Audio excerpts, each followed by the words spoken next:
শাসনের নামে শোষিত হয়েছে, বঞ্চিত হয়েছে। এদেশের মানুষ লাঞ্ছনা গঞ্চনার শিকার হয়েছে। 24শে জুলাই আন্দোলনে জাতিকে চোখ খুলে দিয়েছে। আগামীর বাংলাদেশ হবে পরিবর্তনের বাংলাদেশ। আগামীর বাংলাদেশ হবে জাতির ভাগ্যের পরিবর্তনের বাংলাদেশ।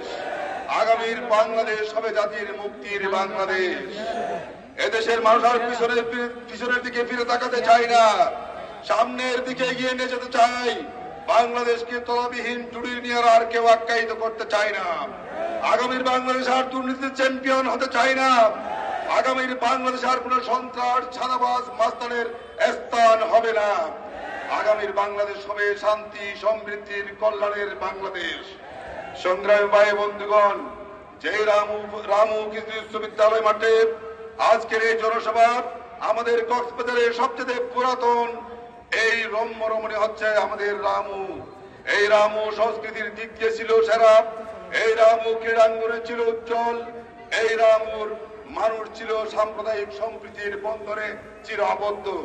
এই সাম্প্রদায়িক সম্প্রীতি বিনষ্ট করার জন্য 2012 সালের 29শে সেপ্টেম্বর নারকীয় তাণ্ডব এখানে চালানো হয়েছিল। আজকে আমরা তাদেরকে হুঁশিয়ার করে বলতে চাই, সেদিন রামুর এই নারকীয় তাণ্ডব চালানো হয় নাই, শুধু এদেশের মানুষের হৃদয় পুড়িয়ে ছারখার করে দেওয়া হয়েছিল।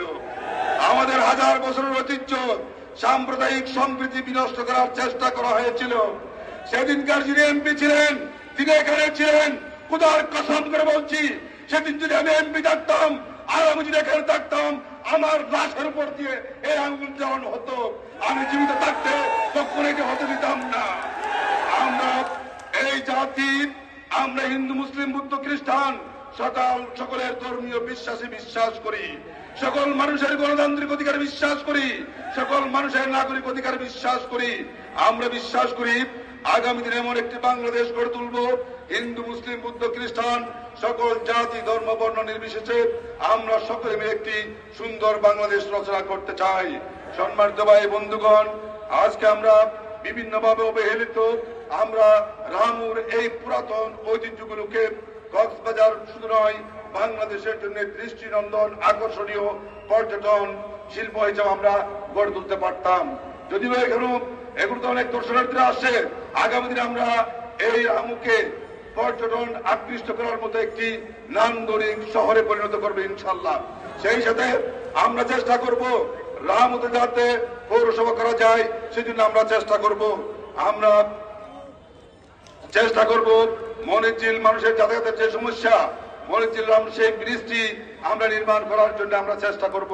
আল্লাহ তাআলা যদি আমাদেরকে কবুল করেন, আমরা আমাদের যাতায়াত ব্যবস্থার সমস্যা সমাধানের জন্য শহরের উন্নতি সহ রামুর অলিগলিতে যে সমস্ত এখনো ভাঙ্গাচোরা রাস্তাগুলো রয়েছে সেগুলো আমরা মেরামত করার জন্য আমরা চেষ্টা করব।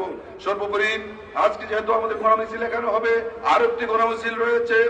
আমরা বলতে চাই, বিগত দিনে যারা দুষ্কৃতিকারী ছিল, যারা মানুষকে কষ্ট দিয়েছিল, যাদেরকে তাদের নামে মামলা হয়েছে, তাদেরকে গ্রেফতার করা হোক, শাস্তি দেওয়া হোক, আমাদের কোনো অসুবিধা নাই। কিন্তু নিরীহ 15,000-এর মতো মানুষকে মামলা দিয়ে হয়রানি করে, মামলা বাণিজ্য করে এই মানুষকে হয়রানি করার কোনো অর্থ হয় না। আমরা দেখেছি যারা দুষ্কৃতিকারী তারা পালিয়ে গেছে, কিন্তু আজকে মানুষকে ভয় দেখানো হয়। আমি বলতে চাই, আর ভয় দেখানো যাবে না। আমরা যদি নির্বাচিত হই, এই নিরীহ মানুষকে মুক্তি দেওয়া হবে, আর মামলা বাণিজ্য কাউকে আমরা করতে দেব না। এবং আমরা বলতে চাই, এই রামু শুধু নয়, আমাদের কক্সবাজারে বিশাল একটি জনশক্তি, বিশাল একটি জনগোষ্ঠী, শিক্ষিত মানুষ যারা কওমিতে লেখাপড়া করেছে, তাদেরকে রাষ্ট্রীয়ভাবে ব্যবহার অনুপযোগী করে রাখা হয়েছে।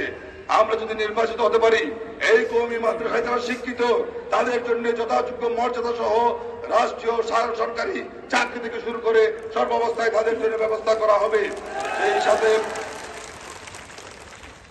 সেই সাথে আমরা বলতে চাই, কক্সবাজারে শিক্ষায় দীক্ষায় পিছিয়ে পড়া এই কক্সবাজারকে এগিয়ে নিয়ে যাওয়ার জন্য আমাদের একটি বেসরকারি বিশ্ববিদ্যালয় প্রয়োজন। আমরা ইনশাআল্লাহ এই বেসরকারি বিশ্ববিদ্যালয় প্রতিষ্ঠার জন্য আমরা চেষ্টা করবো ইনশাআল্লাহ।